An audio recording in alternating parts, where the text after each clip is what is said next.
escritor. A ver, él la obra la escribe en la cárcel. Los 50 sombras de Grey es algo es evidente, pues, o sea, cumplió un propósito comercial. Eso suele ser un recurso muy utilizado. En cine se nota más todavía.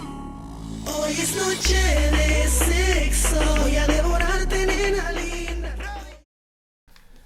Hola, ¿qué tal? Muy buenas tardes, muy buenas noches, muy buenos días. Bienvenidos a Escriturama, la segunda temporada, el capítulo número 2. Que estamos muy contentos de que estén aquí nuevamente con nosotros. El caso es que estamos en un nuevo episodio de Escriturama para hablar esta ocasión sobre un tema tabú que ha sido tabú a lo largo de los siglos y los siglos. El delicioso. Vamos a hablar de el delicioso. El deleitoso. Vamos a hablar de literatura y sexo. El delicioso. ¿Te das cuenta cómo para fines del algoritmo? La autocensura que le llaman, así ¿no? es. Así cada que digan el delicioso. El delicioso. Las relaciones. Ir a la cama.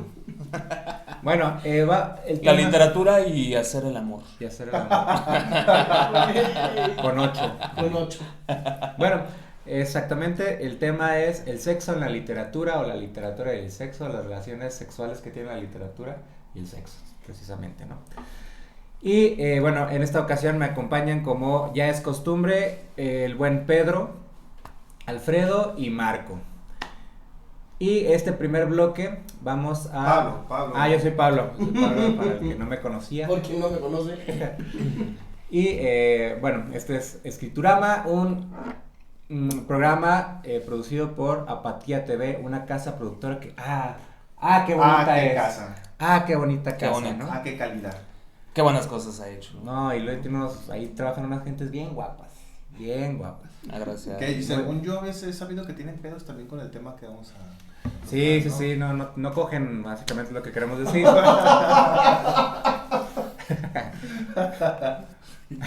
Bueno, y vamos a entrar ya. Mira lo de menos, güey, no comas popó y pipí, güey, que es lo que vamos a hablar ahorita. Vamos a hablar de popó, de pipí por el popó, también vamos a hablar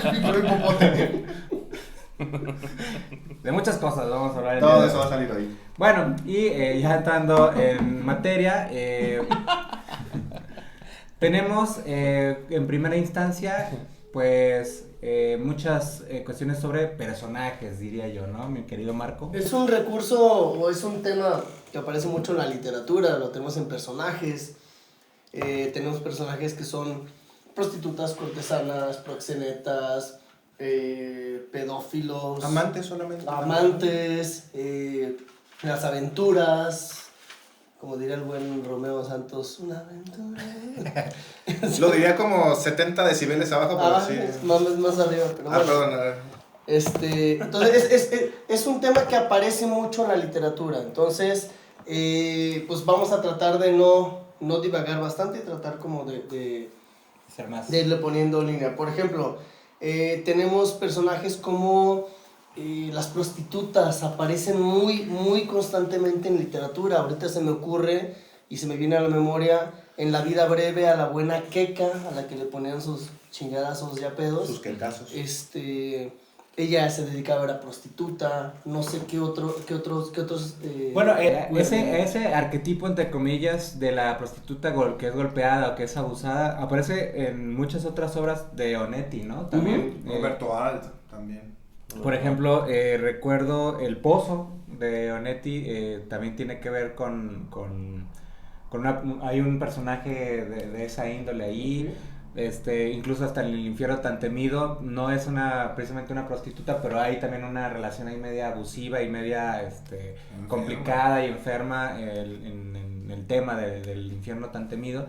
Creo que es cuento, ¿no? Es un cuento de Onetti, pero creo que Onetti manejaba este tipo de figuras, ¿no? O de personajes, como muy bueno, creo que el tema en general de Onetti, pues, casi siempre es el deterioro, ¿no? Sí, y en el caso del infierno tan temido es un cuento en donde no se revela exactamente digamos, lo explícito, güey. Lo que hace que sí sea un cuento magistral, ¿no? Porque básicamente de lo que va es una persona que escribe para un diario, creo que lo que escribe es algo de deportes, no recuerdo, de caballos. Escribe así como competencias de caballos. Y a eso se dedica, ¿no? A escribir sobre los caballos, y tiene su sección en el diario, güey.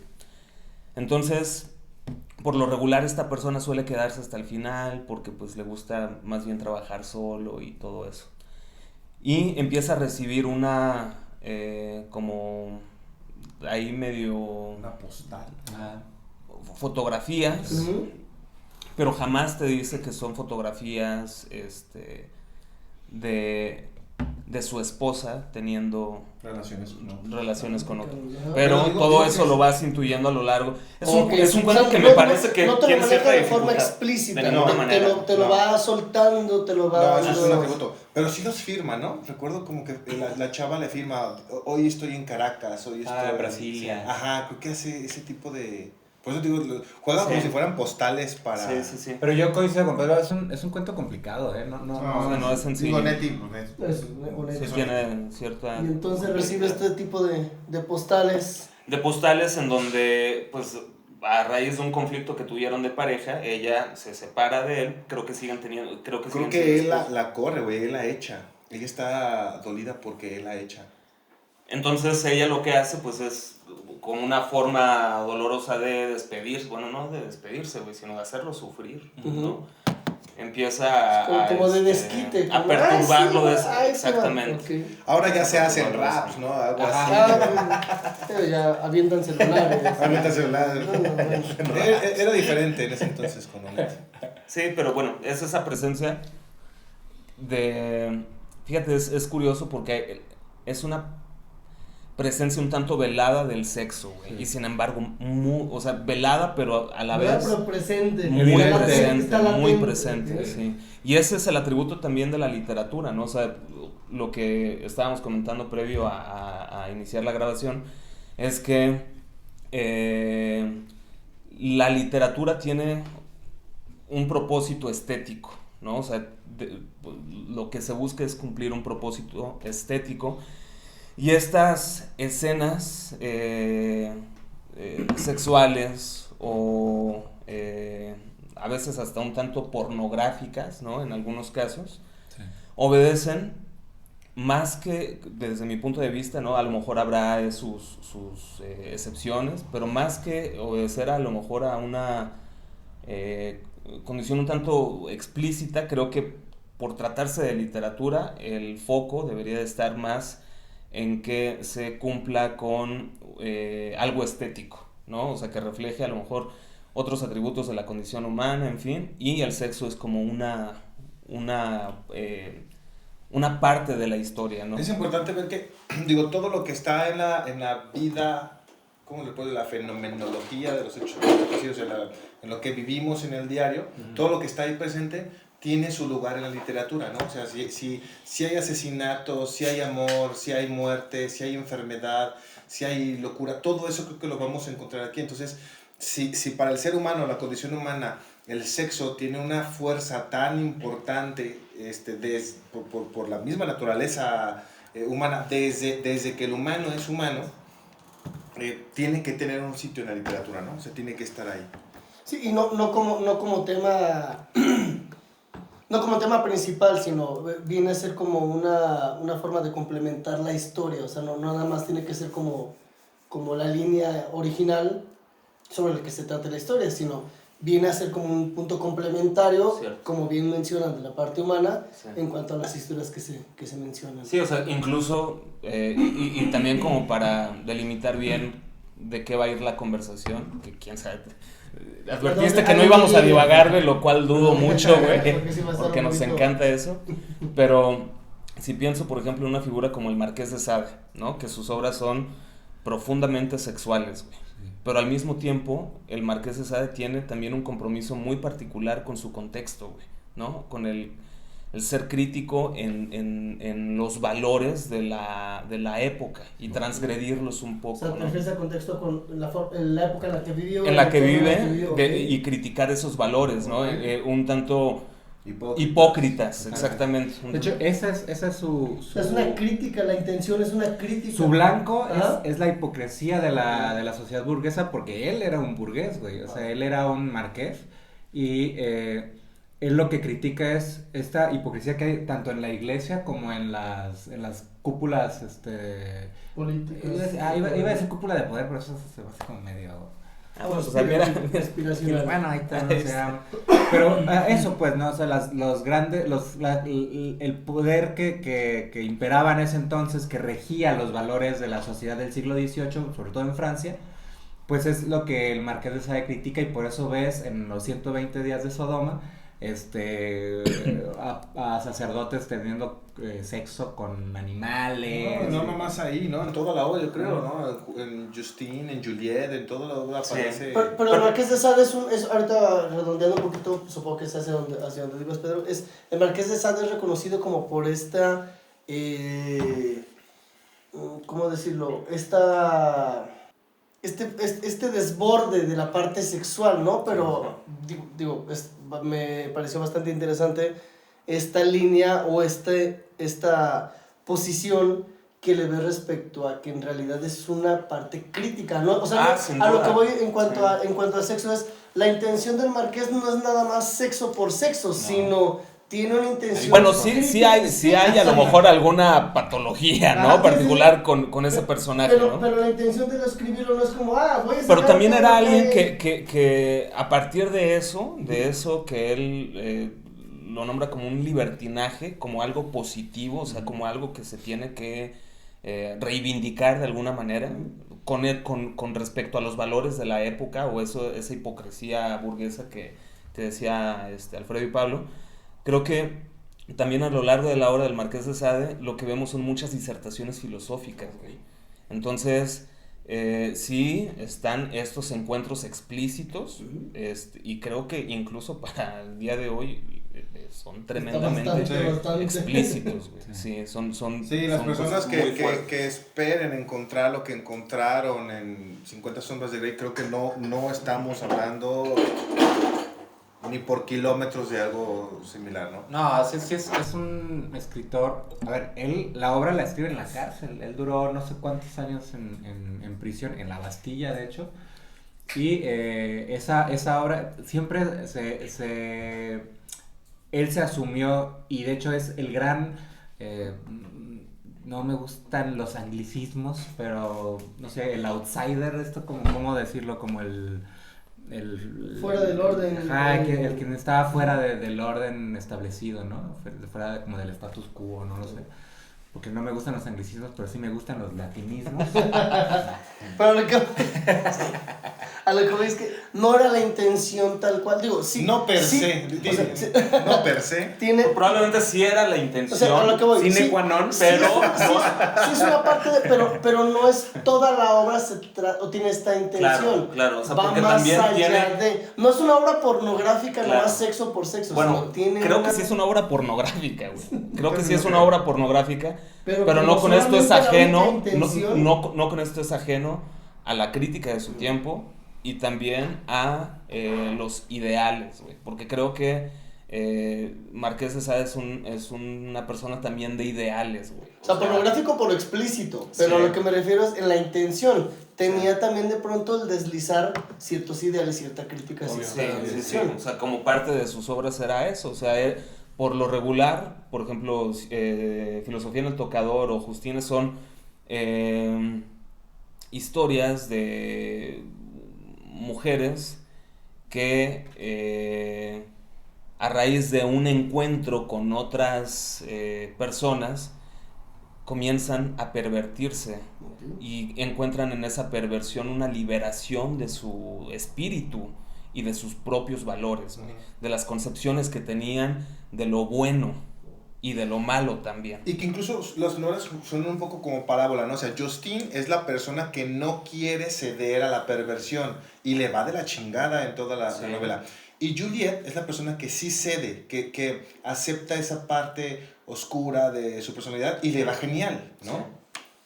Sí, y bueno, por ejemplo, en Filosofía del Tocador, pues vemos esa perversión de la niña que llega con este grupo que se llama Eugene, creo, y bueno, tiene un final muy desastroso para, digamos, quien cuidaba de esta niña y quien le había inculcado todos esos valores. Tiene un final muy desastroso porque al final recibe un castigo tremendo a esta persona que le había inculcado a Eugene ese modelo, todos esos valores religiosos, y el propósito del sexo, ¿no? O sea, esa concepción muy religiosa de que el sexo está hecho para la procreación, ¿no? O sea, exclusivamente, ¿no? Exclusivamente, dicen, por ejemplo, ahorita antes de iniciar estaba leyendo, y son debates filosóficos en un encuentro sexual, ¿no? O sea, dicen, a ver, si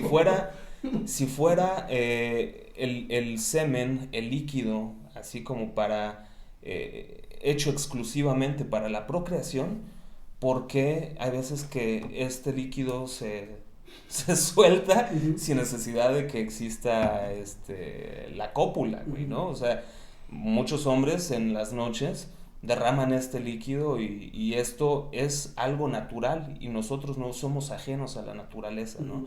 Entonces, todas esas disertaciones las encuentras en los diálogos de los personajes del Marqués de Sade, lo cual me lleva a pensar que sí, obviamente tiene un propósito sexual, pornográfico, pero también hay ideas, ¿no? Hay ideas, hay crítica de su tiempo, y creo que una obra como el Marqués de Sade, incluso a día de hoy, sigue siendo algo bastante... ¿En qué año andaba escribiendo? Siglo XVIII, 1700 y pico, no tengo la fecha exacta, pero sí, no sé si sea cercano allá a la Revolución Francesa. De hecho, esto no estoy seguro, pero no sé si en la toma de la Bastilla, uno de los delincuentes que salen cuando se toma uno de ellos es no estoy seguro, Okay. pero creo que sí, cuando los revolucionarios toman la Bastilla, uno de los a quienes liberan es al Marqués de Sade.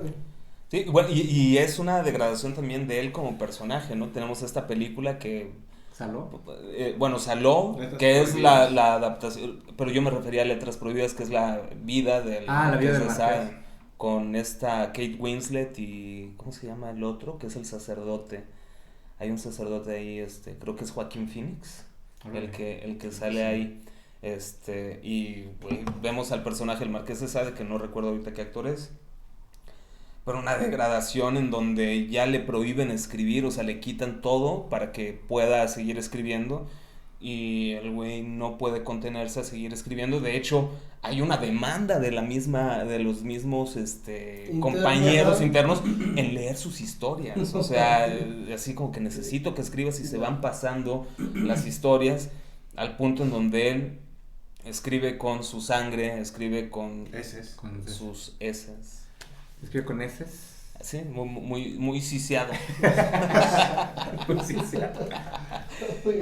Tenemos estos personajes, también tenemos, por ejemplo, dentro de la literatura, los proxenetas, también es otra de las líneas que tenemos el buen Pantaleón, mencionabas. Está Pantaleón, pero por ejemplo, ahorita antes de irnos, Onetti tiene un proxeneta, no quiero decir entrañable, porque no sé si los personajes de Onetti llegan a ser entrañables. Pero ya sería un exceso que fuera entrañable. Pero es que cuando tú lo lees, no termina de ser el antivillano, o sea, no sientes repulsión contra él. Algo hace Onetti, pues sí, pues que hace que el personaje termina sintiendo lástima, ¿no? Por el juntacadáveres. Que es Brausen, creo que es Brausen, pero bueno, pues sus personajes pueden funcionar a veces como una saga, puedes encontrar los personajes en otros que viven en Santa María, ¿no? Sí, un poblado que él se inventó, un poblado que nace justamente en la vida breve, pero en Juntacadáveres le llaman así porque él sueña, o sea, así como hay personas que sueñan con ser empresarios, con ser escritores, con ser políticos, su sueño es ser un proxeneta, ¿no? Poner una casa Que es un empresario también. Un putero. Pero le llamo cuentacadas porque agarra mujeres de la tercera edad, ¿no? Que son como que lo que alcanza a pagar. El contrario tal vez, no sé, no quiero decir que un anverso, pero mencionaba Marco ahorita el proxeneta de Pantaleón Pantoja. La novela de Mario Vargas Llosa, Pantaleones Visitadoras, es sobre cómo la prostitución fue adaptada para la milicia. Esto es ficción, ¿no? Se supone que en Iquitos, Perú, la temperatura era muy alta y dice la novela que eso producía que las personas siempre fueran como muy deseosas de calmar Muy calenturientas. Muy calenturientas. Gracias. No. No encontré. No viene uno, pues, para acotar. Como decía aquí la presidenta municipal que el calor y los carbohidratos aceleraban a la gente, así igual. Hay teorías, ¿no? O sea, hay teorías por todos lados. El caso es que lo que ocurrió era que en estas barracas militares de Iquitos, los fines de semana que salían los soldados se aprovechaban de las peruanas, de las personas, las mujeres que estaban ahí, porque bueno, había quien contrataba prostitutas, había quien tenía novias, había quien las enamoraba, como se suele decir en el Perú. Pero pues toda la flota que no tenía habilidades sociales, que no era agraciada, que no era guapa, que no tenía esa chispa, pues terminaba violando. Entonces el capellán tenía una fila indiscriminada de mujeres embarazadas que tenía que casar a dedazo. Formaban a las peruanas embarazadas y decía, ok, de todos estos tú dime con quién quieres que te case. Evidentemente las mujeres no elegían a aquel que los amaba. No, pero, o sea, ¿tú crees que vas a decir, me voy a casar con el violador? Ese, mándeme al que me violó. No vas a elegir al violador, ¿no? Ese es psicológico. Agarras al más guapetón, al alto, al que huele bonito, chingues con ese. Entonces, una forma de que la milicia determina para corregir esto es incorporar a las prostitutas como parte de la milicia, al como servicio si fueran militar. Al servicio militar. Los meten en la nómina, les dan uniformes, pero estamos hablando de que tiene que haber pudor, que no se pueden echar encima a la iglesia o al pueblo, entonces lo manejan de una forma secreta. El encomendado para poder liderar todo esto es Pantaleón Pantoja, un hombre que es, ¿no? O sea, incorruptible, canela fina. El cuate se duerme a las 8, es católico, no fuma, no bebe, no dice groserías, va todos los domingos. Están describiendo. Es verdad. He pensado en ti, fíjate. ¿No conociste a Mario cuando estuvo escribiendo? Sí, fuimos juntos a la primaria. A la Sorbona. Fuimos juntos a la Área Sorbona. técnica número Secundaria técnica número 35. Saludos A Varguitas. Perdón. No. Y bueno, la novela es recomendable, muy recomendable. Es una novela con un humor lindísimo, muy rico, donde como el pueblo comienza, pues dejaron al pueblo sin prostitutas. Y creo que eso viene muy de la mano, ¿no? O sea, la sociedad tiene cierta necesidad sexual que no lo atajan o no lo dicen. Aquí, por ejemplo, en Guadalajara, no sé si se acuerdan de esa noticia, pero en Plaza del Sol se establecían, no sé si todavía, pero se establecían prostitutos, ¿no? Eran travestis. Ajá. Entonces, fue la colonia, las mujeres que juntaron firmas para mandarlas a otra colonia, para quitarlas de ahí. Y cuando las entrevistaban a ellos, o a ellas, o a ellas, lo que ellos decían era, no tienen idea de que son sus propios maridos los que nos consumen. Claro. Y nos consumen, no arbitrariamente, tienen casi una relación con nosotros. Sí. Siempre vienen y preguntan por mí, me llevan de viaje. Sí. Me llevan por viaje de negocios por 15 días. Sí. No tienen ni idea estas mujeres de la otra vida que tienen sus esposos, Sí, con claro. nosotros, ¿no? O con nosotras. Sí, o sea, hay que también mencionar que Guadalajara tiene una tradición muy fuerte con lo religioso, ¿no? Casi Y es con esta doble vida que... Claro.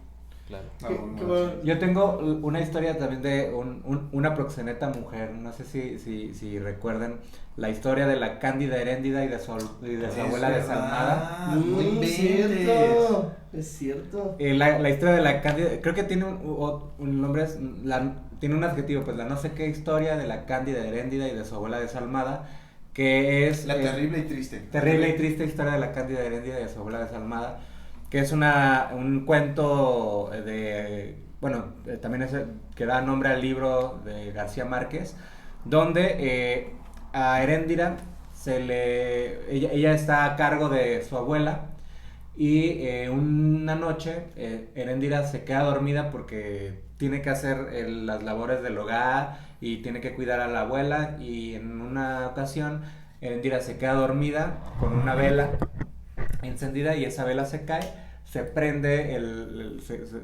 se incendia la casa, y la abuela le dice, me debes no sé cuántos millones. Pero la forma en que le dijo es increíble, porque le dice, ay, hija, toda la vida no te va a alcanzar para pagar. No manches. En estas como que son hipérboles que hace García Márquez, esas exageraciones, ¿no? Toda la vida no te va a alcanzar. Para pagar. Bueno, tal cual, o sea, y ella lo que hace, la abuela, es prostituir. La prostituye, va como caravana por pueblos y pueblos. Hay algo muy curioso de esa novela, y bueno, ya nada más como para acotar. Hay una escena donde la Cándida Heréndira le pide a un cliente, porque pues, o sea, de tanto servicio que ha dado, la cama está empapada de sudor. Y le dice, no seas malo, agarra de aquel lado y ayúdame a exprimirle, ¿no? Entonces, los dos agarran esa escena, después se la pone en 100 años de soledad, y ahora se la atribuye a uno de los Buendía. De tantos que hay, chingados, no me acuerdo quién es, pero a un Buendía, y él va con su primera prostituta y pasa esto. Se entrelazan las historias, es decir, los Buendía conocieron a la Cándida Heréndira. Bueno, sí, es que dice Pedro Ángel Palau que si te da flojera, bueno, él no dice que si te da flojera, él nomás dice que si no quieres leer 100 años de soledad, que leas Los funerales de la mamá grande, porque ahí está todo Macondo él dice en una nuez, ¿no? Que los funerales de la mamá grande es la historia de Macondo en una nuez, que luego me imagino que desarrollará en 100 años de soledad. Tenemos también de pronto, ya vemos prostitutas, que tenemos un nivel un poquito más arriba de la prostitución común y corriente, que eran las cortesanas. Uy, gran tema. Yo ahí, por ejemplo, creo que hay que hacerle justicia a esas mujeres, porque sin lugar a dudas hicieron una labor de promotoría cultural muy importante desde el siglo XVI más o menos, que es la primera cortesana de la que... Es más, creo que hay hasta en Babilonia, o sea, creo que hay como pero ya no... Quiero hacer una acotación, perdón, pero ¿qué eran las cortesanas? Okay. Las cortesanas eran las que eran llamadas queridas. Eran mujeres muy guapas que eran requeridas para favores sexuales o simplemente para compañía de los aristócratas. Entonces, tenemos que, por ejemplo, una cortesana podía tener los favores sexuales de un marqués, pero era la dama de compañía de un conde, de un escritor, de un músico. Políticos. Entonces, Pablo asistían a las fiestas, engalanaban con la belleza a las fiestas de pronto de reyes, marqueses, emperadores. Pero Pablo, lo que se refiere les debemos bastante en cuanto al tema de las artes, es porque gracias a ellas eran un medio por el que artistas incipientes, artistas en su inicio, que comenzaron a trabajar, llegaban a tener acceso a los mecenazgos, a las personas de dinero que patrocinaban sus obras. ¿Por qué? Porque de pronto estas cortesanas hacían las fiestas de pronto de la semana, eran famosas los días o reuniones musicales o literarios, entonces invitaban a tocar a un pianista que apenas iba iniciando, a tocar, a deleitar a la gente, y los escuchaban. Era una manera de poderte proyectar hacia la gente que podía apoyarte con dinero. Pero luego tenemos a la creadora del OnlyFans, que es... el primer OnlyFans. El primer OnlyFans que existió, que es mi tía Verónica Franco.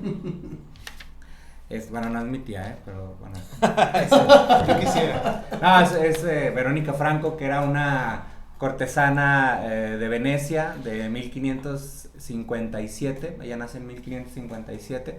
Y ella, en ese tiempo, en lo que se llamó el Quattrocento en Italia y las épocas posteriores, ¿no? Que lo que sería para nosotros el Renacimiento. Venecia fue uno de los focos más importantes de Italia en ese entonces, y muchos de los grandes comerciantes se establecieron ahí en Venecia porque pues me imagino que ahí llegaban los barcos y ahí eran como toda la negociación. Las condiciones en las que se creó Venecia no le debían tributo más que a ese grupo de comerciantes. A los comerciantes. Entonces, por eso es que Eran independientes. Es correcto. De hecho, van a Venecia porque era el estuario de un río y era la cantidad de islotes ahí, entonces era tierra de nadie y ellos construían una tierra ahí, justamente donde no era tierra de nadie, para tener esta independencia y poder comenzar a tener un auge en el comercio sin tener que pagarle piso a los que estaban dentro del continente. Entonces Verónica Franco pues fue una poeta que ella pudo vivir de escribir a partir del patrocinio que tenían grandes comerciantes ahí en Venecia, y ella se dedicaba a dejarse pintar desnuda y con ahí está la idea de los y bueno, pagaban y ya ella pudo hacer su vida literaria.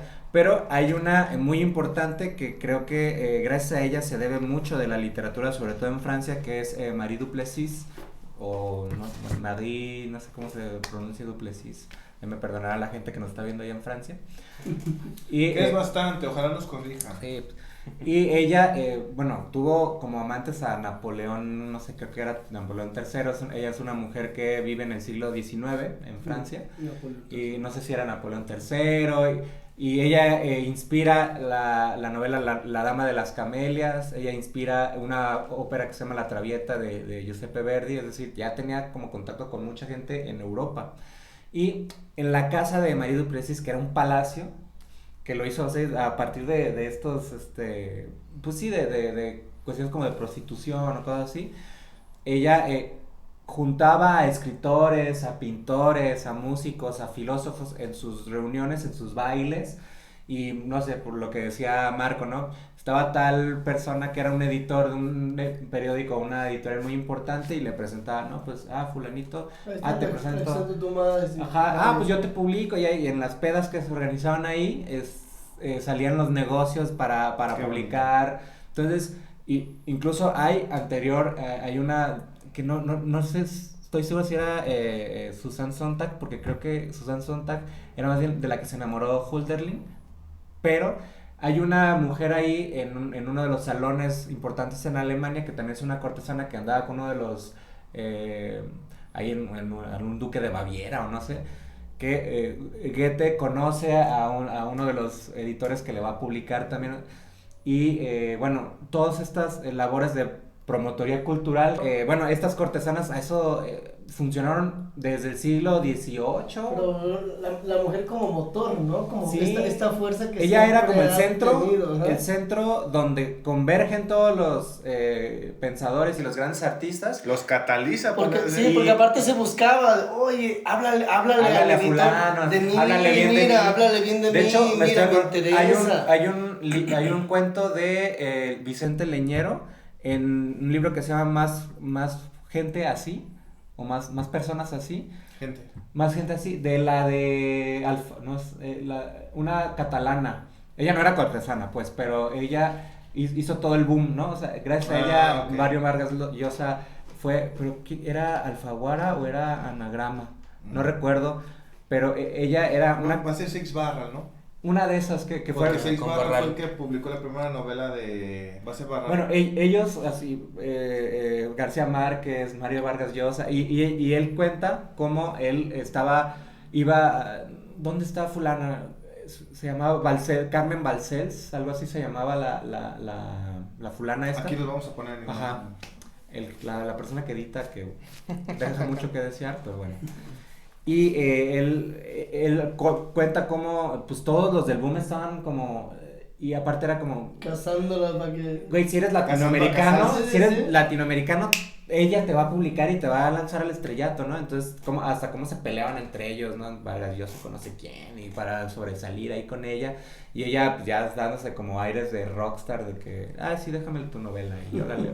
Pero bueno, algo así, pero con las cortesanas del siglo XIX, siglo XVIII, siglo XVII. El medio de tener acceso hacia las otras personas. También tenemos dentro del sexo, algo que es muy importante de tener en cuenta es que si bien de pronto la escritura puede ser catárquica, puede ser esta catarsis donde el autor se desfoga, no necesariamente escribir sobre un tema en específico significa que tengas ese tipo de... digo, sobre todo lo trato porque es un tema como delicado, ¿no?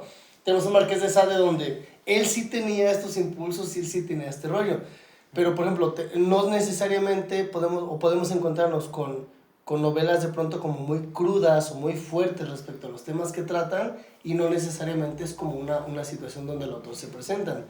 El sexo siempre ha sido un tema, por lo mismo tabú, que levanta y mueve pasiones y formas de lectura. Tenemos libros, por ejemplo, Lolita, que ha sido yo creo que de los libros un poco más polémicos respecto al tema que trata, ¿no? Y ha habido todo este rollo de las interpretaciones que se tiene sobre Lolita, sobre... Ya hacemos un llamado, ¿no? Que ahora, por ejemplo, están cancelando porque si algo, de repente si una novela dice un tema, parecería como si eso lo promueve. O sea, exactamente. Que alguien habla de asesinato no está promoviendo el asesinato, ¿no? Si una novela habla... Hablamos del túnel, por ejemplo, el túnel, que es el asesinato de una mujer, no porque hable del asesinato de una mujer, todo el que lo lea vaya a promover que es una forma muy barata de leer, de verdad, ¿no? Creo que, de hecho, una de las cuestiones donde más importante es la hermenéutica y saber interpretar un texto es precisamente en Lolita, ¿no? Que ha sido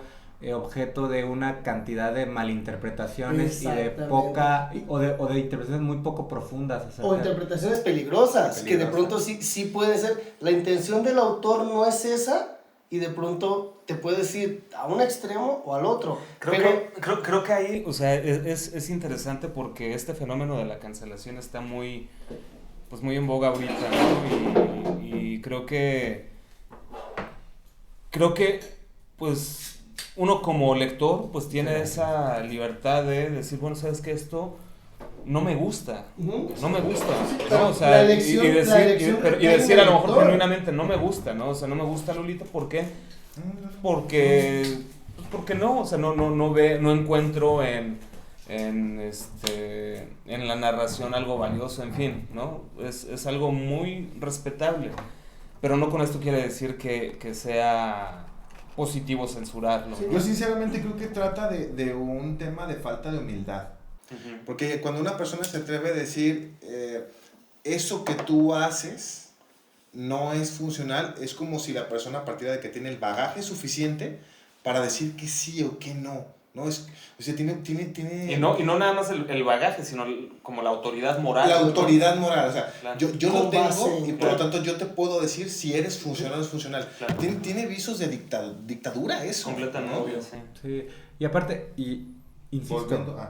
insisto, o sea, es una lectura muy poco profunda el creer que Lolita es una apología a la pederastía, ¿no? A mí, por ejemplo, hay una interpretación, creo que la interpretación de Lolita que más me gusta es la que hace Roberto Calazo.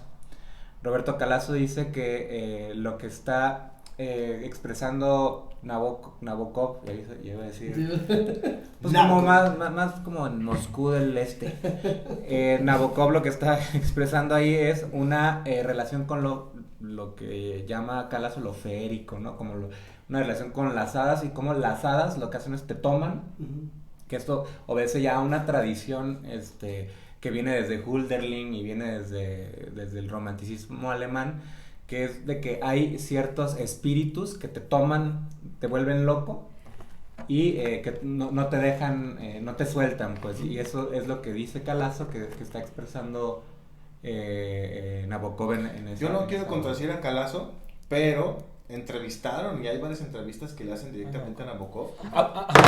Lo que pasa es que iba a decir algo, que a veces lo que se manifiesta en una narración cumple un propósito un tanto independiente a los deseos del propio autor, ¿eh? Y al revés. O sea, no porque sepamos incluso el móvil, el motor que impulsó a Nabokov a escribir Lolita, o sea, ya en sí mismo la obra es algo independiente, que es susceptible a las lecturas, a las interpretaciones, como lo que hace Calazo, ¿no? ¿Qué? O sea, que lo que hace Calazo es un poco retomar estas figuras un tanto evanescentes que han tenido la literatura ya en los últimos días en cuanto a la presencia de los mitos, ¿no? O esa parte simbólica. A ver, no sigue estando presente todo eso, o sea, como dice Pablo, o sea, esas ninfas o esos seres que te habitaban de alguna manera y que no están a lo mejor nombrados en las nuevas manifestaciones de la literatura, siguen estando presentes a través de estos como mitologemas, ¿no? Ahora, que estén presentes en ciertas lecturas, no quiere decir que no existan otras lecturas también importantes, ¿no? Que desdigan las lecturas de Calazo, por ejemplo, ¿no? Porque creo que, no sé, hay escritores ahorita que retoman Lolita.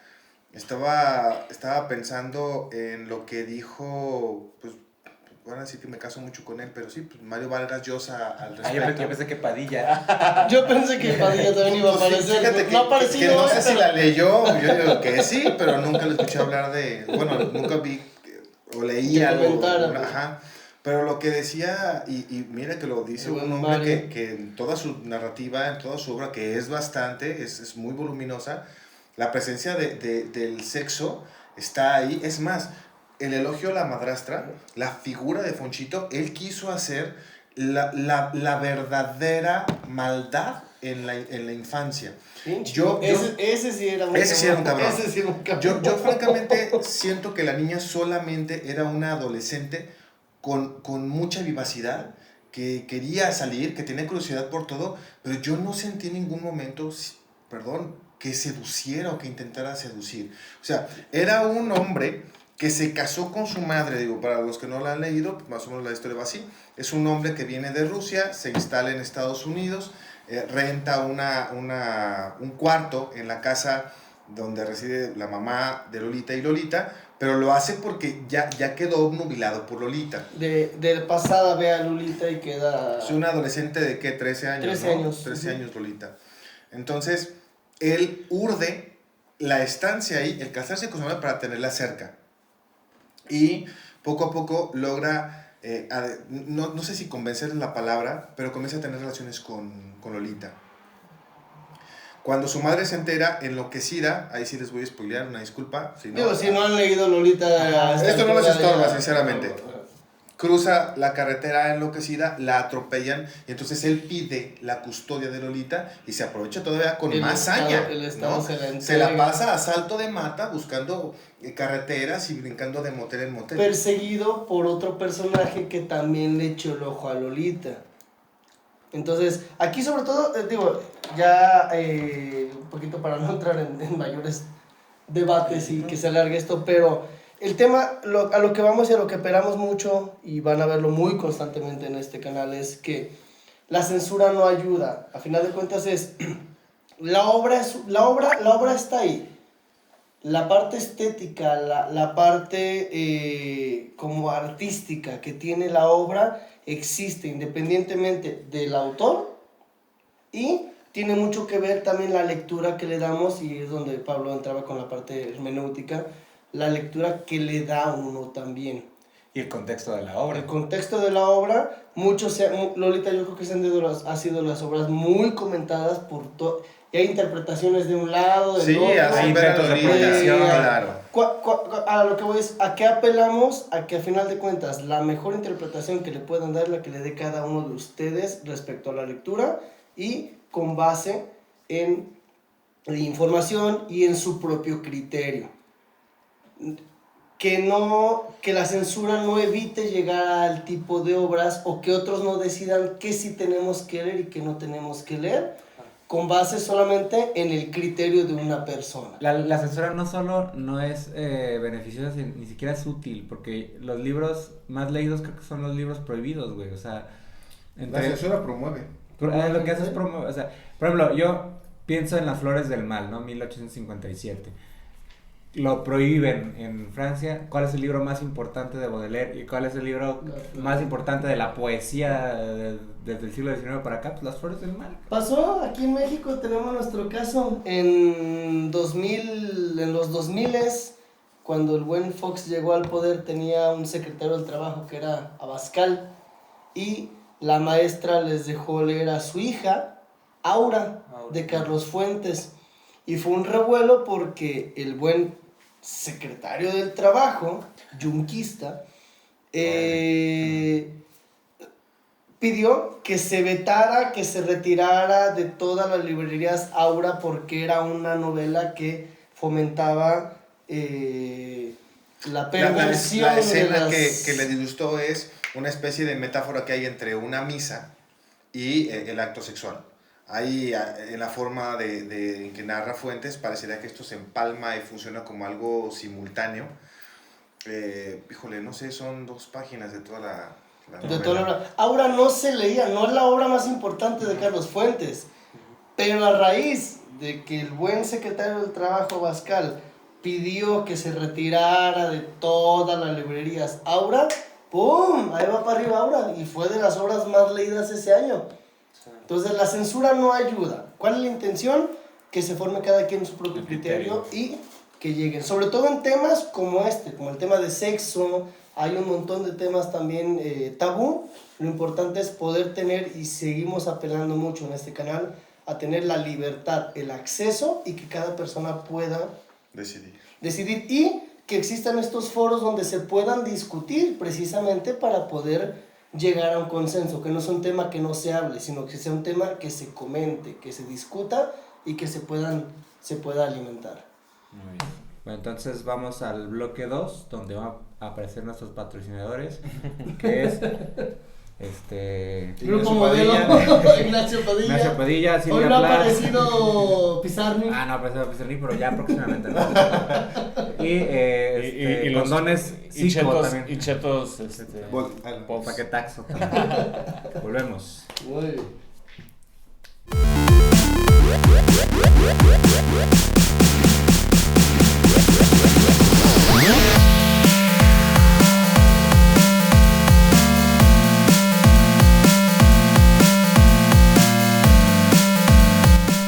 Bueno, en este bloque vamos a tratar de cerrar los temas que abrimos. Pensaba yo, para retomar un poco el canal que abrimos en el tema anterior, sobre Roberto Calazo, la lectura que Roberto Calazo hizo sobre Lolita. Y yo creo que lo que vale aquí es, porque nos vamos a encontrar con que los creadores van a hablar o van a apostar por lo que ellos consideran que la creación tendría que encaminar, ¿no? Borges decía, por ejemplo, nadie lee novela. No sé si convendría que el mundo se prive de todas las novelas solamente porque a Borges no le gustaba leer novela. Bueno, y a propósito, a Borges tampoco le gustaba escribir de sexo, ¿no? Que tiene un cuento de sexo, ahorita hablando sobre eso, pero lo utiliza de una forma muy maquiavélica. Es una mujer que se llama Emma Suns, ¿no? Ese es el cuento, donde ella tiene relaciones con una persona para poderlo señalar como violador.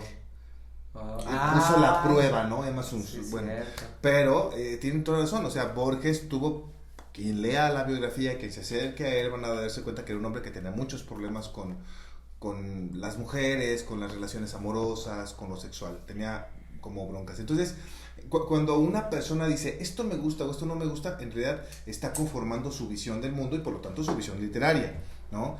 ¿Cuántas veces no hemos escuchado escritores que Faulkner o Hemingway, que estaban siempre en pugna, peleando quién era lo primigenio, y sin embargo qué estilos tan distintos, y ambos son tan importantes para la literatura? El mundo sería mucho más pobre si faltara el estilo de uno u otro, La ¿no? literatura ganó. La literatura gana ante nuevas formas de lectura. Entonces lo ideal es, lejos de censurar, sino que se le dé la oportunidad de que cada quien lea y ustedes también puedan tener una forma de leer, ¿no?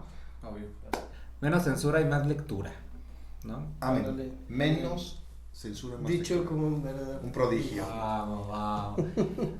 Y bueno, a mí me gustaría señalar un momento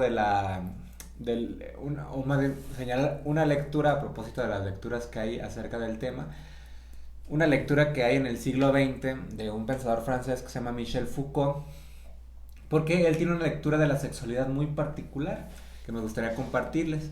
Él tiene un libro que se llama Historia de la Sexualidad, que son 3 volúmenes. En el primero, que es como que el más famosón, que se llama La Voluntad de Saber, él hace una lectura de la sexualidad en torno a ciertos dispositivos que el poder tiene para internalizarse en cada uno de los individuos, ¿no? Y creo que ese es como el rubro en el cual se mueve Foucault. Foucault piensa que el poder se instaura en cada uno de los sujetos y que eso permite que la vigilancia ya no sea a partir de un objeto, como sería un panóptico, por ejemplo, sino que ya está dentro de nosotros, ¿no? El poder lo que hace es, el poder para poderse perpetuar, lo que hace es meterse en el sujeto. Y uno de los dispositivos que utiliza el poder pues, es precisamente la sexualidad.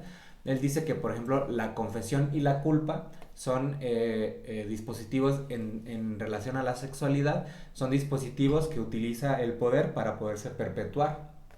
Entonces, la historia de la sexualidad, o por lo menos ese primer volumen, la voluntad de saber, pues tiene que ver con las técnicas que utiliza el poder para poderse meter en nosotros y que seamos nosotros los que ejecutamos el poder, que ya no se necesite a una figura fuera de nosotros, sino que seamos solamente los individuos que conformamos la sociedad, quienes nos vigilamos y quienes nos culpamos y quienes nos confesamos, ¿no? O sea, esta onda de la confesión que no es propia del siglo XX, sino que ya tiene una tradición judeocristiana, pero que Foucault lo asimila no tanto a una deidad, sino precisamente al poder, ¿no? Entonces, la historia de la sexualidad de Foucault, si gustan consultarla, pues les va a dar esa lectura de la sexualidad un tanto novedosa, diría yo, y también pues que nos pone a pensar acerca de cómo se ve la sexualidad hoy en día, que es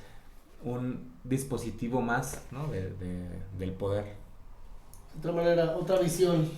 Eso, pues, o sea, mi comentario era pues, por eso, ¿no? Uh-huh. Una visión diferente del sexo. Que para formar un criterio. Exacto. Si están de acuerdo, a lo mejor estarán de acuerdo, no están de acuerdo con lo que diga Foucault, pero se trata de conocer. Sí, se trata y de cuestionar, ¿no? De ponernos a pensar en lo que nos constituye a nosotros, que algo que nos constituye pues, es precisamente la sexualidad, ¿no? Ahora que dices lo que constituye, creo que tiene que ver con la constitución, o sea, la política Dios de quiera. 1800 la promulgada, no, la condición humana, ¿no? Y creo que ahí hay un acercamiento muy bondadoso por parte de Paz. Sí, bueno, eso que dices que nos constituye, por ejemplo, en la obra de La llama doble de Octavio Paz, que es un ensayo muy poético, como todos los ensayos de Paz, de la relación que hay entre el amor y el erotismo, como esta doble llama, ¿no? O sea, recurre a la figura de la llama, como fuego primigenio, ¿no? En donde hay una relación muy estrecha entre amor y erotismo. Teníamos las dudas, ¿no? De cómo plantear todo este desarrollo de conversación, si nos íbamos a ir más hacia el concepto de erotismo, que es, creo, bastante amplio. Y creo que no, creo que ir hacia allá, yo particularmente me declaro incompetente hacia ese terreno, pero ciertamente del erotismo, claro. Pero ciertamente lo sexual o esa condición, quizá dentro de la lectura de La llama doble, no sea tanto una condición humana la parte de la sexualidad como tal, sino es más humano el erotismo, ¿no? ¿Por qué? Porque la sexualidad es algo presente en los animales. Más biológico. Sí. Y el erotismo, en combinación con el deseo, ya forma parte de elementos que sí hablan de la condición humana. Se la rajó, ¿no? Entonces básicamente es esa dualidad, ¿no? de erotismo y amor muy cercanas al deseo humano, y que pues Paz como que lo desemboca también en la poesía. O sea, todo esto es para Paz una forma de conocer, una forma de conocimiento. Entonces, bueno, creo que también es una son ideas interesantes a propósito de, sí, la sexualidad, pero digamos en un fin más elevado, que es el erotismo como una forma de conocerse a sí mismo, pero también reconocerse y el conocimiento de los otros, ¿no? O el conocimiento del otro.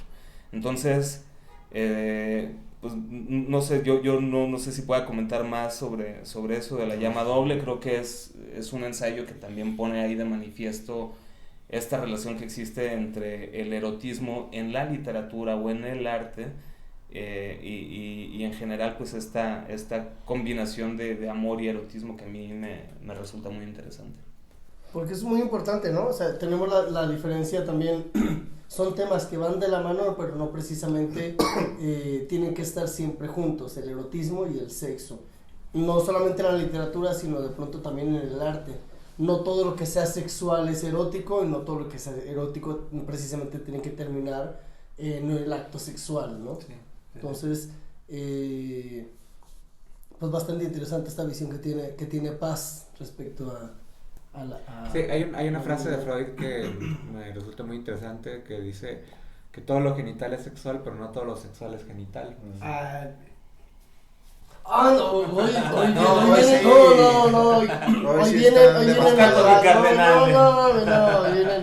pero tremendo, ¿sí? Es una cosa bárbara. También queremos comentar, por ejemplo, el sexo en lo personal parece o es un recurso. Me refiero a la concepción como tema, de pronto es un recurso del cual se abusa de pronto cuando las historias no tienen una base fuerte, ¿no? Tanto lo vemos en la literatura, principalmente lo vemos en el cine. De pronto tenemos muchas películas cuyas escenas de sexo es como gratuita, ¿no? No venía al caso, no proveen. En la literatura la misma siempre ha sido la idea, disculpen a quienes les ha gustado, pero 50 sombras de Grey no me parece una mala novela para un solo libro de 300 páginas, pero seguro el abuso del recurso del sexo a lo largo de 3 tomos de una misma historia, solamente te hablan y denotan una ausencia de una historia pobre a la que le tuviste que meter. Pero fíjate que creo que lo que sucede con el fenómeno de 50 sombras de Grey es algo es evidente, pues, o sea, cumplió un propósito comercial, güey, ¿no? Y eso se fue alimentando también de la demanda que había por saber qué es lo que iba a suceder después con la historia, ¿no? Y en ese sentido, a lo mejor, y traspolándolo, digo, con la distancia pertinente, ¿no? Pero con lo que Paz dice sobre el deseo, y no quiero tener un comentario sexista sobre 50 sombras de Grey, pero yo te puedo asegurar que esa novela era más consumible en el público femenino. Es el público objetivo que tenía incluso esa novela. Llegué a leer artículos que decían que la gran mayoría de personas que leían eran mujeres casadas. O sea, no solamente mujeres en sí, sino casadas. Porque generaba la fantasía que ya estaba privada completa, no sé si me explico. O sea, cuando tú eres igual, y ahora yo soy el que va a hacer el comentario inapropiado, ¿verdad? Pero cuando tú eres soltero, de alguna forma, pues la gama está completamente abierta. Pero cuando te casas y tienes hijos, o al menos en la forma tradicional en la que se basa la novela, la fantasía cobra una importancia importante. Claro. Sí se dieron cuenta de importancia importante. Yo no me había dado cuenta, ¿no? Importancia importante. Sí, no, yo creo que cobra una relevancia porque son como lo que ya se privó. O sea, hablamos, lo que ya no se puede obtener. Pero ojo, en un sentido colectivo. O sea, es un de hecho, o sea, no sé qué tantas escenas, yo la verdad no he leído la novela, creo que por ahí vi algunas escenas de la película, pero lo que me queda claro es que hay un deseo de ella, y ese deseo es alimentado, sí, por la figura de este personaje, pero también con este concepto de hipergamia, güey, ¿no? Que es... Exacto. O sea, el hombre tiene una posición socioeconómica infinitamente superior al de ella, capaz de proveerle en muchos sentidos la seguridad de muchas formas y el acceso y al mismo tiempo, o sea, todo esto en combinación es sumamente deseable, güey, Sí, ¿no? es como Bruce Y lo Wayne. que ella tiene a ofrecer, ¿qué es? Sí, si fuera un Su güey, cuerpo, si fuera un güey ¿no? de su misma estatus socioeconómico, quizá no, ella no hubiera No accedido tendría a... ese- Pero Sí, ojo, claro. y lo hemos hablado también. Hay también la sensación de que él viene averiado. O sea, con todo y su poder, Él está tiene desestabilizado. él también tiene una necesidad. Claro, y ya adivina quién posee la llave para poder repararlo. sí, el antídoto ahí está. Entonces, eso es a lo que voy respecto a sexo como un recurso. O sea, Claro. la historia realmente, si la desglosas, es como, híjole, insisto, para una novela de 300 páginas, de lujo. Creo que lo más criticable de eso, más allá de la cuestión erótica o esas referencias al sexo, No, es la verdad que prevalezca ese modelo muy Básico. básico, ¿no? De sociedad, Insisto, muy elemental de sociedad cuando- en esa búsqueda. O Y sea, había muy cuando, usado, la ¿no? historia, cuando la historia es pobre, le Claro. tienes que meter claro, un trancazo de cosas. claro. Entonces, el sexo suele ser un recurso muy utilizado. En cine se nota más todavía. Claro, claro. Sí, o sea, Más eso todavía. lo que dices, güey, o sea, ¿quién te va a salvar de todo? Un güey de varo, ay, mira qué extraño, güey, qué Y poco, guapo, qué además. poco, qué poco, o sea, nunca habíamos visto que el güey de varo fuera el que te va a salvar de tu situación El y de, príncipe. sí, güey. Sí, pero que al mismo tiempo, como dice Alfredo, o sea, esa mujer tiene el antídoto para darle lo que a él La calidad que le le hace falta, falta, ¿no? sí. Justamente Es algo que creo yo, pues, no sé si sea bueno o malo, no es algo que particularmente me guste, pero está hecho pues por la demanda que Exactamente. tiene. Decidimos tomar este tema de sexo justamente por las diversas gamas que tiene. Es tema tabú, es recurso literario, tiene un trasfondo filosófico bastante fuerte. Sigue siendo blanco de Ah, censura. exactamente, tiene esta catarsis de pronto Tiene una de catarsis. los autores. Entonces, por eso fue un tema que nos gustó mucho como para tratar. Y ahora, para cerrar, ¿qué lecturas recomiendan a nuestros amables Pues creo que ahí seguidores? o sea, faltó, por ejemplo, referencias a Carver, ¿no? Hay una que a mí se me hace brutal, que creo que no es de la que ibas a hablar, tú ibas a hablar de qué hablamos cuando hablamos de amor, ¿no? Pero hay otra que cuando yo leí ese cuento sí fue, o sea, me latía el corazón súper cabrón con este cuento que se llama ¿Quieres hacerme el favor de callarte, por favor? O sea, es una infidelidad, no sé si ya antes habíamos hablado de ese cuento. No, de hecho no. Es una pareja. si es una pareja en una conversación muy trivial, o sea, están ya a punto casi de dormir, en la noche tomando, no sé, café, y él, pues no sé, tiene pensado hacer otra cosa, otra actividad, y ella le recuerda, oye, ¿te acuerdas de fulano? O sea, trayendo del pasado algo ¿Qué pasó? que le había incomodado, ¿no? O sea, que le había incomodado y algo no resuelto. Pasaron años, ¿no? De matrimonio, tiene hijos o Sí. hijas, no sé. Y él así como queriéndose negar un poco a traerlo de vuelta, porque fue algo que no lo tenía tranquilo. Y lo que esqueleto sucede- del armario estaba Sí, ahí latente. Pero, o sea, esa como caja de Pandora, ¿no? Hace que, güey, ya no abras esto, Ajá. güey. Ya no abras esto Estaba porque suprimido. sí, no borrado, pero sí, o sea, ahí puesto en esa caja. Y ella lo trae de vuelta de una conversación muy trivial, muy cotidiana, de ¿te acuerdas de fulano de tal? Y empieza a traer de vuelta esa historia en donde Claro que me acuerdo. De hecho, ahorita que la traes a la Ajá. mesa. Ahora que lo mencionas. Ajá.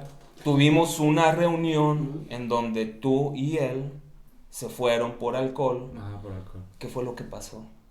¿no? Y ella empieza, Y él no no, pasó papel. nada. Y él ya en un tono distinto, no. No, pero Y primero me- trata como de, somos un matrimonio Ah, de sí, años. sí, ya pasó Confía en eso. mí, Ah, o sea, sí, claro. ¿por qué no podemos No, hablar? claro. Ah, es que luego te pones. No. Claro. No, pero es un actorazo el cuate. para Pero, saber, somos pero ya en amigos. ese momento tú como lector estás pum, Sí, pum, pum. sí, ¿Por qué? sí. Porque Sabes sabes que que es, viene sí. algo, güey. Sabes que viene algo. Y al final la mujer, como suele ocurrir en una discusión de esa efervescencia, se suelta a llorar y le confiesa que sí Porque tuvo él- relaciones con Pero el no, amigo. pero ¿no? él pensaba que se habían besado. O sea, él tenía. Ah, la- claro, él sí, o tenía sea, la- su infidelidad Él es, esperaba- él la esperaba- besaste, ajá, se él besaron. Él esperaba saber Se que la- besaron. que Y le dice- una confesión de que la besó. Lo que Claro. dice Alfredo. No, ¿lo besaste o no lo besaste? Pero ellos ya andaban. No, me lo cogí, pero Ajá. no lo besé, güey. No, No, güey, no, o sea, no. así, güey. O sea, Sí, no solo lo besó. y fue de una manera muy explícita. Sí. Pero es muy a lo que voy, explícita. es un perfecto ejemplo de lo que acabas de comentar. El sexo como recurso. Cuando la historia no te da y cuando la historia, tienes una historia tremenda Se basa y el en- sexo es una parte El manejo- más, va más allá de... El manejo de la tensión que tiene Carver. No, Porque ahí no acaba el cuento. No acaba el cuento. vato todavía De se hecho, sabe. creo que el final es desastroso Sí, y es terrible, puta, es güey, terrible. o sea, te descorazona Por ese favor, final. vayan a leer Es ese un cuento. final, güey, en donde él ya sabiendo qué es lo que había sucedido Porque en ella ese le encuentro. dice lo que ella decía en el acto sexual. O sea, Sí, la, sí, la es frase que ella le terrible, dice. es terrible, y es esa frase, No, o sea, es es un un madrazo, madrazo. güey, es un madrazazo, güey. ¿Qué Y él, cuento y él es? cuando él se va, ¿Quieres hacerme el favor de callarte, es que por él favor? se va de la casa y ella le está y ¿quieres hacerme el favor de callarte, por favor? Pero como es Es la una desesperación. ajá, porque está mal dicho, ¿no? Es la Pero es la desesperación. desesperación y es el título del libro también, ¿no? Del libro de Sí, cuentos. ¿Quieres sí, sí, hacerlo? Él se va de su casa, se pone una peda, termina ahí golpeado y amanecido ya con gaviotas, o sea, no. El olor del mar, que era como Y- un olor.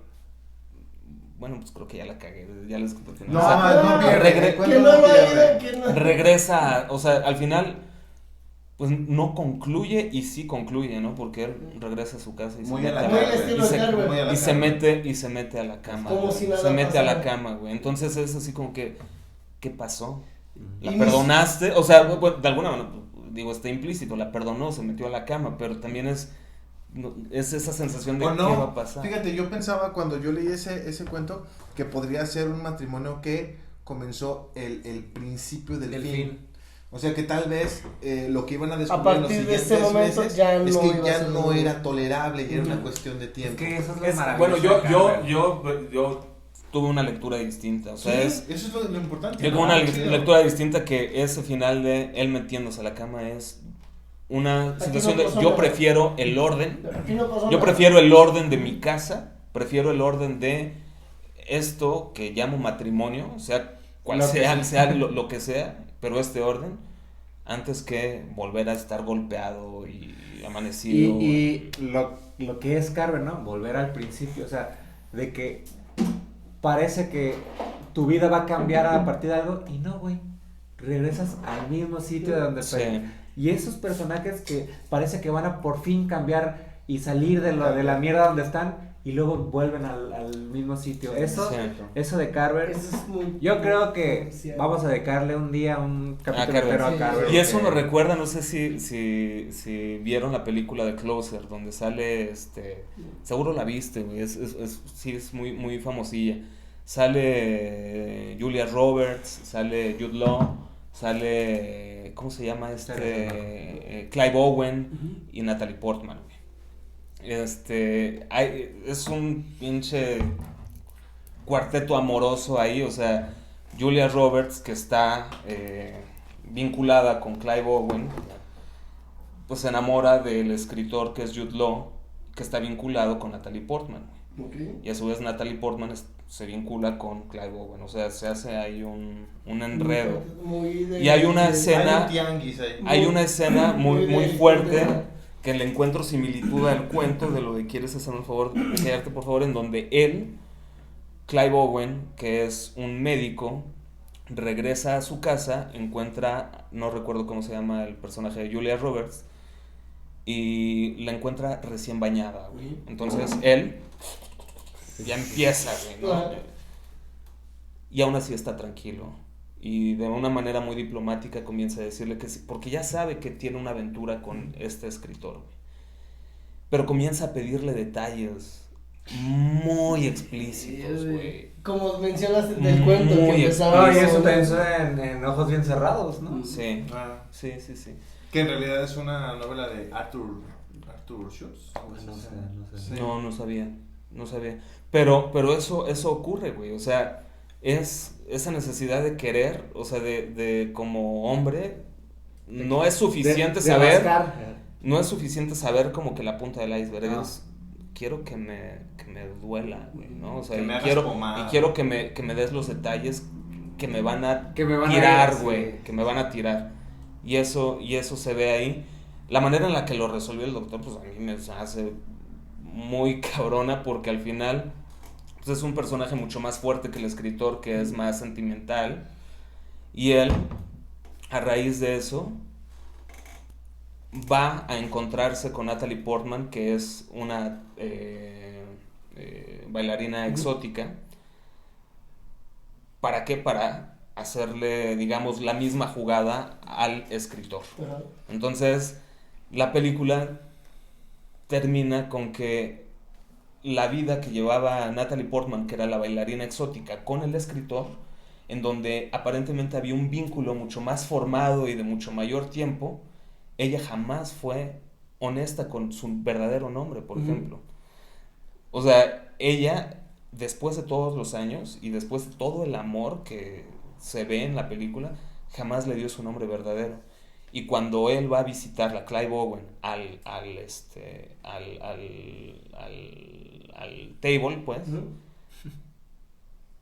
él le pregunta su nombre y ella le dice cómo se llama. Se llama Alice. Y él insiste que no quiere saber cuál es su nombre de guerra, ¿no? Sino que quiere saber su verdadero nombre. Y ella...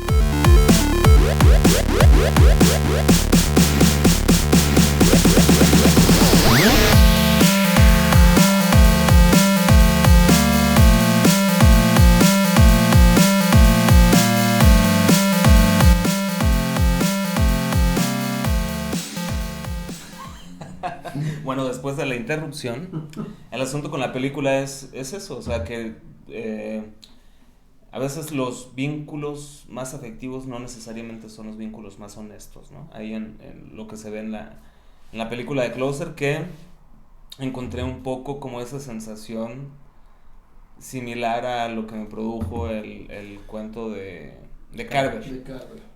Está bueno para que la chequen. Muy bien. El cuento entonces era. ¿Quieres hacerme el favor de callarte, por favor? En el libro, ¿quieres hacer el favor de callarte, por favor? Que por Ya cierto, subías bien en la me regaló antología. Pablo. ¿Quieres hacerme el favor? De nada, chavo, de nada. Gracias. Sí, Vos- tengo que aprender. ¿Y vos? Y bueno, yo... ¿Qué sugerencia tienes? No, pues... ¡Anda! Yo, pues Carver, o sea, la verdad que Carver, yo voy a obligar a mis compañeros a hacer un episodio especial de Carver, porque creo que hay muchas cosas que hablar de Carver, pero quería como dar un libro que es de cierta manera transgresor, siendo que es del año 350, 370 antes de Cristo, que es el banquete de Platón.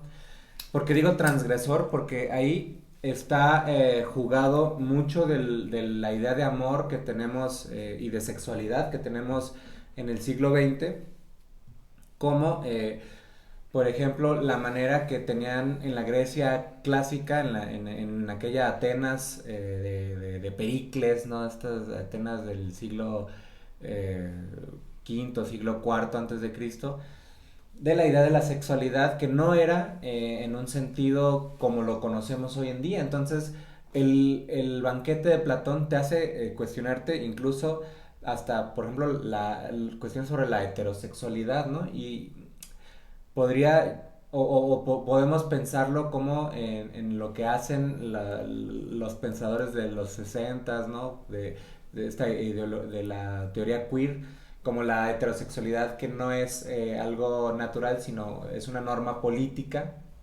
De eso no habla Platón, pero en el banquete sí está, o sea, a ti como lector del siglo XX sí te hace cuestionarte de que la heterosexualidad, bueno, es algo, digamos, central hoy en día, pero no era así en aquella Atenas. En el siglo V antes de Cristo no era así, pero a la lectura actual te hace cuestionar. Te hace cuestionar porque nosotros vivimos en una sociedad que ve la heterosexualidad como una norma, como algo natural. O está aquel discurso que hace Pausanias en el banquete, que ahora, a la luz de los ojos del siglo XX, es algo monstruoso, ¿no? ¿Por qué? Porque Pausanias habla, y no estoy obviamente haciendo ninguna especie de apología, simplemente es la cuestión de la época de Platón, así lo veían ellos, así vivían ellos la sexualidad. Pausanias habla del amor de los pedagogos.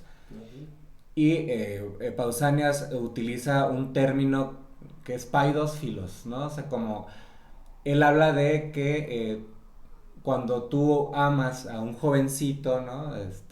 Tú le estás enseñando cosas, o sea, no solamente es términos sexuales, sino también es enseñarlo a vivir ciertas cosas. Lo arropas, lo llevas para que él aprenda a vivir en sociedad, güey, pero pues él no se está refiriendo a un mayor de edad como diríamos nosotros, ¿no? Se está refiriendo a alguien muy joven. Entonces, ese tipo de cosas que están ahí planteadas en el banquete, leerlo con los ojos del siglo XX implica ciertas problemáticas que nosotros podemos ver como malas, pero que en la Atenas de Platón pues no era así. Entonces eso a uno como lector del siglo XXI pues sí es como problemático, y te hace pensar como ciertas cuestiones que nosotros lo vemos ya de facto como normales y que en ese entonces no era así. Para el banquete recomiendas entonces leerlo con cierto contexto para poder tener un criterio, pues digo, porque si lo lees así lisa y llanamente, a lo mejor sí va a haber... Va a pasar lo que pasó con Lolita, ¿no? Lolita, si lo lees con este tipo de se está haciendo apología a no sé qué, con Platón te vas a dar de golpes. Bueno, a ver, Platón está en contra de la democracia, por ejemplo, ¿no? Para él el régimen político más conveniente era la aristocracia, ¿no? Era que unos pocos tuvieran el acceso el gobierno de pocos. Entonces, para leer el banquete de Platón, recomiendas un poquito de contexto, de historia, historia de la filosofía. Importante para que lo... Sí, o sea, te vas a encontrar con cosas bien diferentes a la sociedad contemporánea, pues, y eso te va a ayudar a tú cuestionarte de que lo que se vive hoy en día no es lo que se vivía antes, y qué ha pasado con la historia del pensamiento humano, y la historia misma de la naturaleza humana, cómo ha ido cambiando, ¿no? O por lo menos cómo ha ido cambiando más bien, no la naturaleza humana, pero sí la percepción que tenemos de ese tipo de cuestiones, ¿no? Entonces yo iba a proponer el banquete de Platón, que es un libro que trata acerca del amor, pero hay muchas cosas ahí de sexualidad que están jugadas. Muy bien. El buen maestro de Aristóteles. El maestro de Aristóteles, exacto. ¿Vos ¿o yo? Sí, vas tú. Ok. Bueno, yo les recomiendo, ya la mía va a ser breve. Yo les recomiendo del buen Mario. Oye, apareció mucho el buen Mario, Oye, sí. Mario Vargas Llosa. Qué bueno. Los cuadernos de Don Rigoberto es una novela escrita, cada capítulo viene en 3 partes. Una parte es lo que te cuenta de lo que sucede en la historia que te está narrando. Otra es un fragmento de uno de los cuadernos de Don Rigoberto donde diserta diversas cuestiones. Y el tercero son no es spoiler, van a entender por qué, pero son unas cartas que Don Rigoberto escribe. Se los hago el comentario porque de pronto esta tercera parte está como rara porque no termina de encajar. Cuando ya entiendes por qué le escribe esas cartas, está bastante interesante. Se lo recomiendo porque es una novela en la que él está reconquistando a su ex esposa, a la que se separó por unas situaciones que también están bastante interesantes. ¿A Lucrecia? Y con Fonchito, que ya vimos que era el mismísimo mal encarnado, pero don Rigoberto está como reconquistando a Lucrecia, a su ex esposa, y tienen encuentros no sexuales, pero sí eróticos. Por ejemplo, hay una escena donde se ven en un hotel y él le da instrucciones. Está ahí, es una luz, es una cama, él está viendo y es: desnúdate, llénate de miel. Se recuesta ella en la cama, llena de miel, y él libera gatos y comienzan a lamerla. Ella está en el éxtasis de la lengua de los gatos, ya es que es rasposa, entonces está en el éxtasis de sentir a los gatos lamiéndola, y él la está viendo. Terminan los gatos de lamerla y se van. O sea, realmente no son escenas donde no hay una parte sexual, pero sí tiene una carga erótica muy fuerte. Se lo recomiendo en esta línea para poder un poquito como tener un buen ejemplo respecto a que no todo lo erótico necesariamente tiene que ser sexual. Los cuadernos de don Rigoberto, de Mario Vargas Llosa. Bueno, voy a recomendar a una premio Nobel, Elfriede Jelinek. Espero que lo esté pronunciando bien, Elfriede Jelinek. Es alemana. Esta novela, escrita en los 90, 96, algo así, ya es una película. Creo que es una película que se volvió un poco de culto, pero creo que la película está, como muchas veces, ¿no? O sea, haciendo su trabajo y de repente obviando, dejando de lado cosas que no podría abarcar. La historia es sobre Erika, es una pianista que toca música de cámara. Ha perdido la oportunidad, está cercana a los 30, y ha perdido la oportunidad de ser una gran compositora, porque cuando tuvo como su momento de ser apreciada, cometió un error. Entonces fue condenada a la docencia. Ella ve su trabajo como una condena.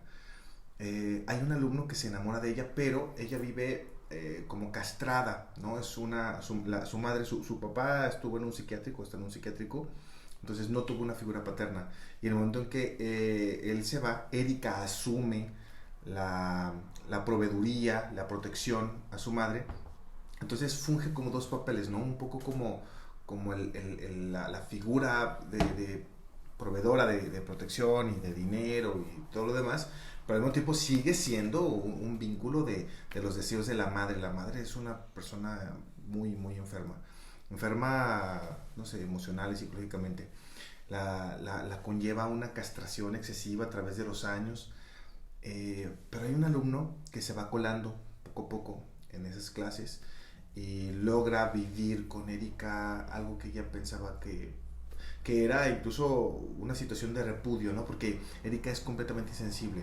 Hay por ahí en la novela un momento en donde ella llama a su propio sexo una madera comprimida e impenetrable. Entonces, bueno, les recomiendo mucho a La pianista de Elfriede Jelinek. Muy bien. Pues este fue el capítulo segundo de la temporada segunda de Escriturama. Esperemos que les haya gustado.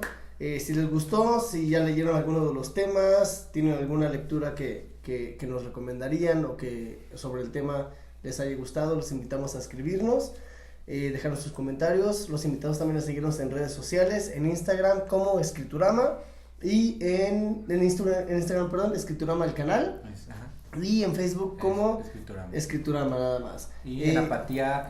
Seguirnos en YouTube, en el canal que produce Apatía TV, estamos como Escriturama, y pues muchas gracias por espero que les haya gustado. Gracias.